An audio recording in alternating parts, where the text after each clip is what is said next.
Hi everyone, welcome back. Today I'm painting this really atmospheric village scene. It's got these really beautiful old stone looking buildings nested between two really big trees, lots of greenery. It's got a sunlit path, so it leads you right into the centre. I love the way the light feels in this one, so I really hope you enjoy, and let's get into it. So I'm starting with my initial sketch, and I am using 300 GSM paper as it can really handle all of the water that you apply to it, because of course you need that thickness or the paper's just gonna bubble up, and it's also important to use the masking tape. That obviously helps prevent that from happening. I am starting here by wetting the paper, and then I actually block in the buildings first.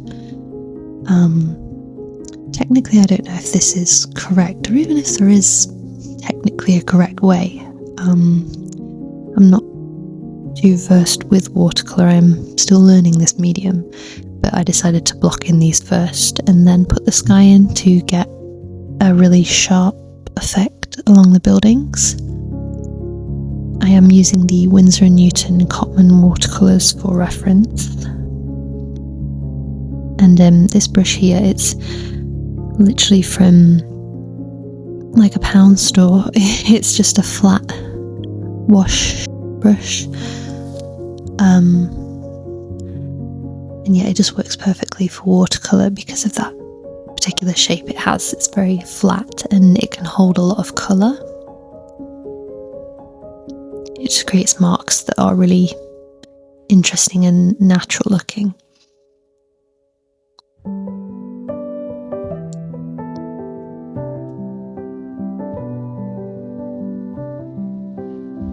I probably went in a little bit too dark there on the sky.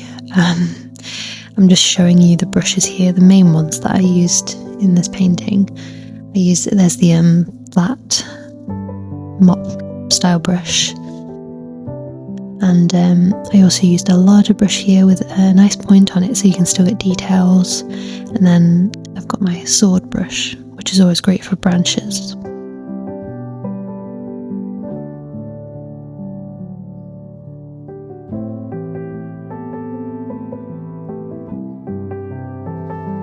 I did leave some white gaps here, so it would, look like the light shining through,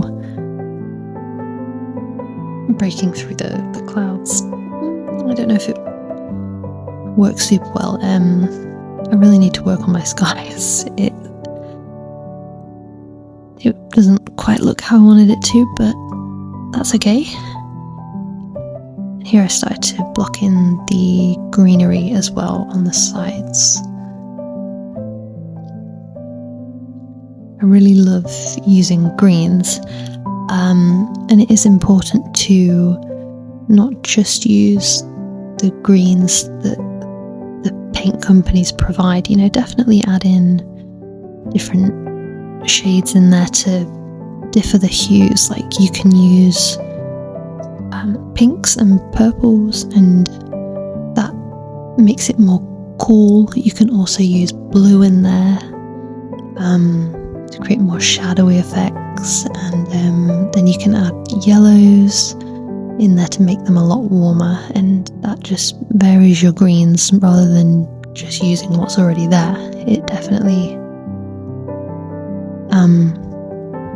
gives you a more interesting effect.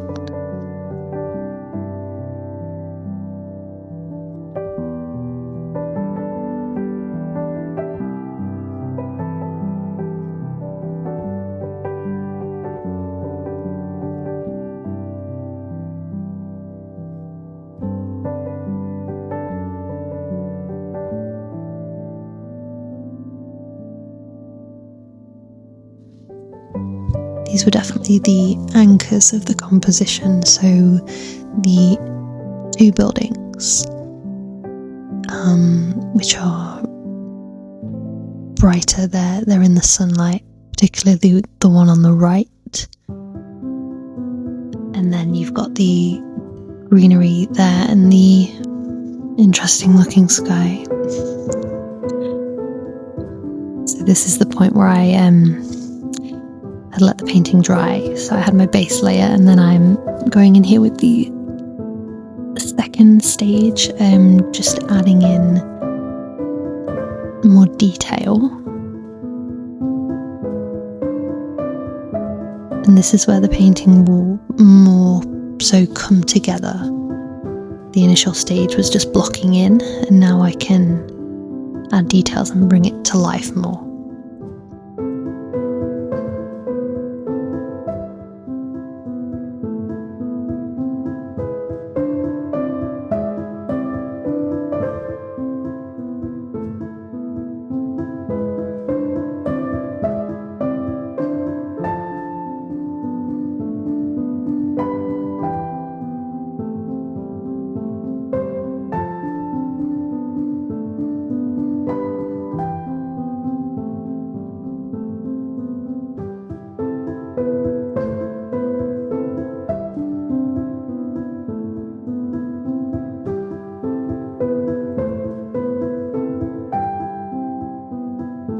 I think with my technique, I am not going for super detail.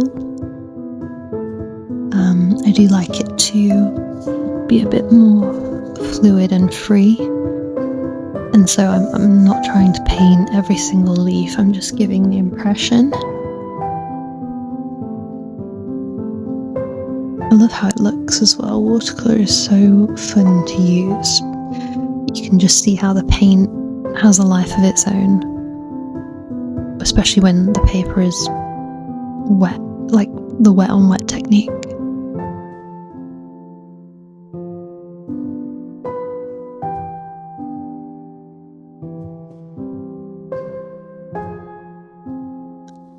You can actually create a look of detail when you didn't even really try. And how it just blurs into the paper, and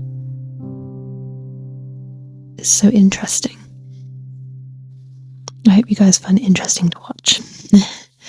But I am still learning. You can definitely leave comments down below if you can spot things that I am doing very wrong. If you have any insight, because it's a difficult medium to learn for sure.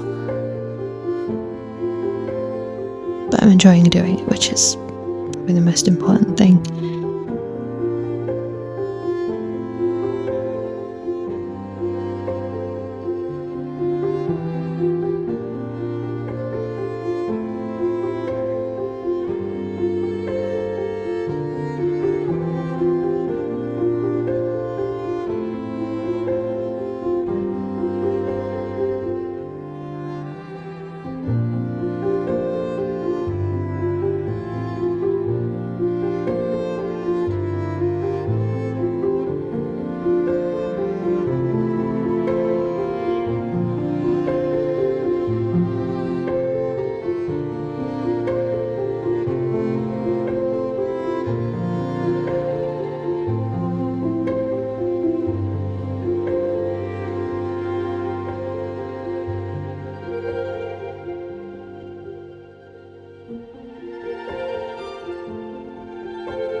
If you notice there how I left that building very, very light, and now adding in the darks, it suddenly pops. That's what creates the really dramatic look that I wanted here, that building is just directly in the sunlight. And then I'm just adding here the windows and doors with a little brush. Nothing too detailed, again, just get the impression of it. I'm also adding in some trees here into the centre.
There we go. So this is the painting, guys. I really love how the greens and the warm tones play off each other, and the path just pulls you right in.